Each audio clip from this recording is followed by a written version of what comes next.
Welcome to the Explainer. You know, you ever wonder what separates a pretty good project from a truly great one that really lasts? Well, it's often not just about the code. It's about the unwritten rules, that shared wisdom that guides the whole thing. So today, we're going to dive into a memo from a really high-performing team to figure out how they build and protect their project's vision. All right, let's start with the big idea here. Tribal knowledge. Now, this isn't something you're going to find in any onboarding packet. Think of it as the collective wisdom of the team, the why behind the what. It's really the secret sauce that lets a team make smart, consistent decisions, even when the boss isn't in the room. And that is the million-dollar question, isn't it? See, it's not about just one meeting or some document you write up. It's about establishing these core principles that kind of shape every single decision you make. We're going to look at 3 of these principles that are just absolutely foundational to this team's success. Okay, first up, this is a big one. It tackles one of the greatest challenges in software development, adding a huge new feature. You know the temptation, right? You want to just stop everything, lock yourselves in a room for 6 months, and come out with this perfect, massive new thing. But there's a much, much smarter way to go about it. This is their mantra, and it's such a powerful counter to that whole Big Bang rewrite idea. Instead of tearing everything down and starting from scratch, the whole philosophy is to iterate, to grow the system organically from what you already have. Honestly, it's way less risky, you deliver value to people way sooner, and it just adapts to reality a whole lot better. And this phrase just illustrates the whole idea perfectly. Before you go and try to build the giant reservoir, the big, complex service, you start by creating these tiny little streams of data that are eventually going to feed it. The focus is on gathering small, manageable pieces of information first. So, what does this actually look like in practice? Well, this slide shows a beautifully simple 3-step approach. You start with the absolute bare minimum, maybe just a simple log file. Then you define a really basic concept, like a user session. And finally, and this part is key, you add a tiny little hook to a tool you already have to just write a single event to that log. It's so lightweight. And here is the real genius of it all. You're not just logging data for the heck of it. You are literally creating the raw material, the training data that an intelligent system is going to need down the road. By adding these tiny instruments now, you make sure that when it's finally time to build that big dam, you'll know exactly what kind of river it needs to hold back. Okay, let's move on to our next principle. This one tackles a frustration that I think every single developer has felt. You're working with a tool, a framework, and it's got this weird quirk.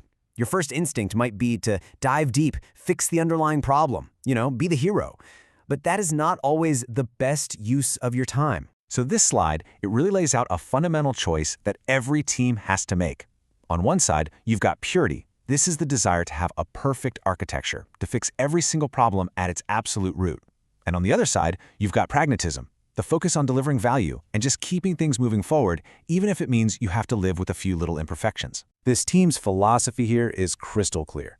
Look, their job isn't to be the hero for every open source project they happen to use.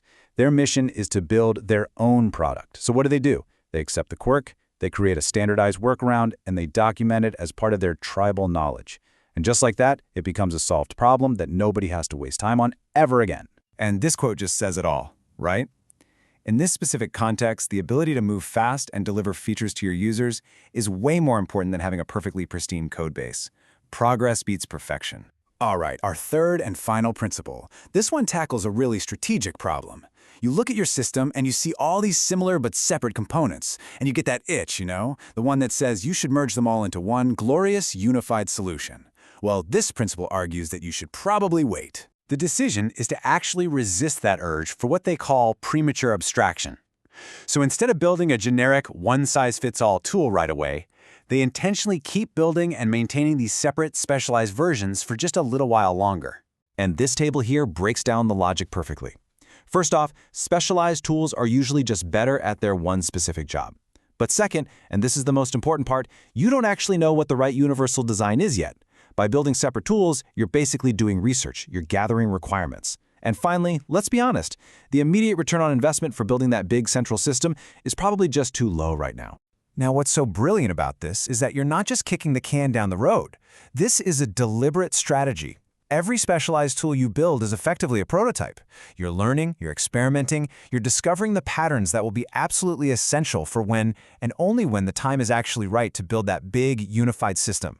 Okay, so we've looked at three pretty distinct principles, but when you start to put them all together, they create something much, much bigger. They create a fundamental shift in mindset for everyone on the team. So, to recap, we've seen how evolve, don't rebuild teaches us to build incrementally. We saw how pragmatism over purity helps us focus on velocity, and how defer consolidation helps us plan by building. These aren't just a bunch of technical rules, right? They're cultural values. And this, right here, is the ultimate takeaway. When you really understand and apply these principles, your role gets elevated. You're no longer just closing tickets or shipping features. You become a guardian of the project's long-term health, its future direction. You become a custodian of its vision. And that brings us to our final thought.